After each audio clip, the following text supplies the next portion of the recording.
Les eaux des océans se déplacent selon différents systèmes, mêlant des courants verticaux avec des courants horizontaux. Tout cela forme une circulation complexe qui régit les océans à l'échelle planétaire. À la surface, les courants horizontaux sont régis par le vent, pendant que les courants verticaux sont régis par les variations de température et de salinité. On va appeler cette circulation thermo-haline et elle va d'abord avoir lieu dans les eaux salées et froides du nord. La connaissance de ces mouvements et de cette circulation permet d'appréhender les modifications climatiques et donc de prévoir les modifications météorologiques.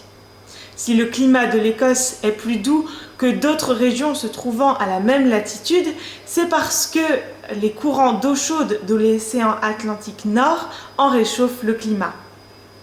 L'histoire de la Terre nous a montré que les changements climatiques pouvaient être liés aux courants.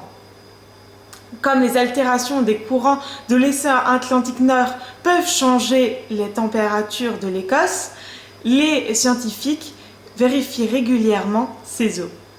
Comment mesurer des courants océanographiques? En ajoutant un colorant, un marqueur chimique ou une dérive dans l'eau des océans et en surveillant ses mouvements.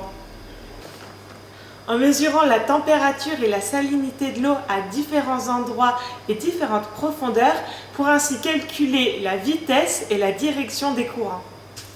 En observant grâce aux satellites les variations de hauteur de la mer causées par les courants pour finalement calculer leur vitesse et leur direction.